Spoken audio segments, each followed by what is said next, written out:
はい、皆さん、こんばんは。Junya to moshimasu. Yoroshiku onegai itashimasu.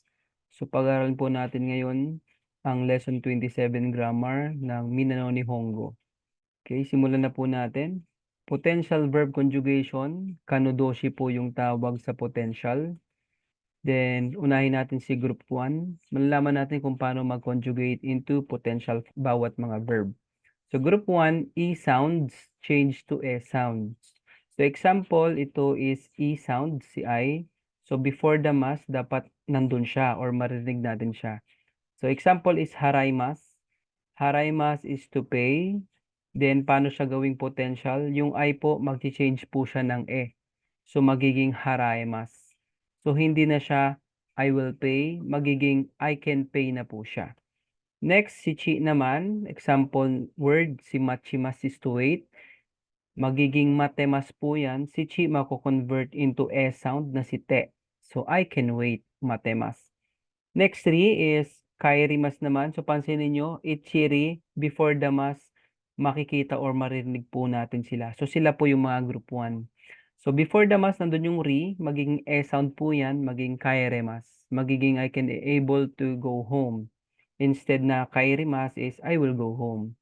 Next, si B, mina, hakobimas is to transport. So, para maging potential form yan, si B magiging E sound, magiging hakobemas. I can transport. Mi, yomimas is I will read. So, para maging potential form, si Miren gagawin nating E sound. So, yomemas.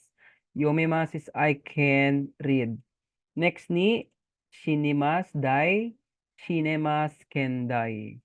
Okay, next ki, kakimas. Si ki magiging E, magiging kakemas, magiging I can write na po siya instead of I will write. Gi naman, before the mas, maririnig or makikita. Oyogi mas is to swim. Oyoge mas is magiging I can swim. Next, shi naman is kashimas, yung to lend, no? Before the mas, nandun yung shi. Then si shi is magiging E sound, magiging kasemas. I can lend.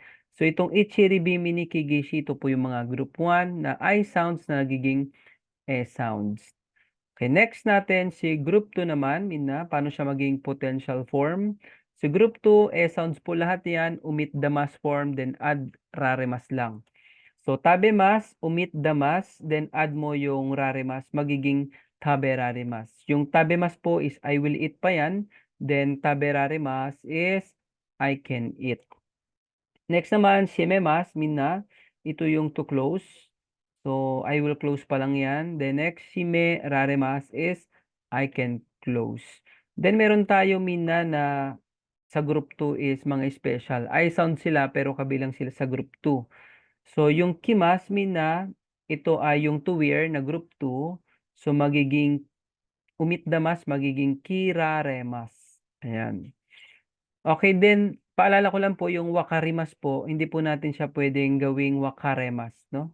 Although group 1 po siya Mina, hindi po siya pwedeng gawing letter E. Wakarimas pa rin siya. At yung narimas po, yung to become. Yung narimas hindi rin pwedeng gawing naremas. Narimas po siya. Okay, so minasang next, potential verb pa rin tayo si group 3 naman. Dalawa lang naman yung kay group 3 Mina. Shimas na nagiging dekimas. Then example, benkyo shimas. To study, si shimas is magiging dekimas. Benkyo dekimas. The next sikimas, yung to come, Mina. So, magiging koraremas siya. I can come. Okay, so next, yung shimas pala is to do. Ayan, yung dekimas is can do. Benkyo shimas is I will study. Benkyo dekimas is I can study. Okay, next, potential verbs is express not action but states. The object of a transitive verbs are indicated by the particle o. So, lesson 6 po ito ng Minono Nihongo before. Kapag may particle o, ibig sabihin may direct agent at ang ating verb is a transitive. Pero when they become potential verbs, their object are usually indicated by particle ga. So, kay o lang po ito pwede ha. Si particle o, kapag potential verb ang ating verb, si particle o is nagiging particle ga. So, halimbawa, si particle ni ay hindi nyo pwedeng palitan ng ga yun. Si o lang yung pwedeng palitan sa lahat ng particle. Dictionary form ko to ga dekimas is more polite. So, politer than si koto ga dekimasu kumpara dito po sa pinag-aaral natin ngayon. Minna. So, example, I can climb mountain. Gagamitin natin yung koto ga dekimasu nung N5. So, yama ni noboru dictionary form, then put koto ga dekimasu. So, N5 lesson po ito.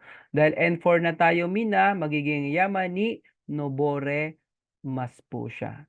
Okay? So, next, I will speak Japanese. Nihongo o hanashimasu, Mina. So, particle o kasi di pa naman yan potential. I will speak Japanese. Then, si o po is magiging particle ga dahil naging potential na yung verb. I can speak na siya. So, instead na o, ga na po siya. Nihongo ga hanasemas. Magbabago na rin yung verb. Instead hanashimas, potential dapat siya. Hanasemas.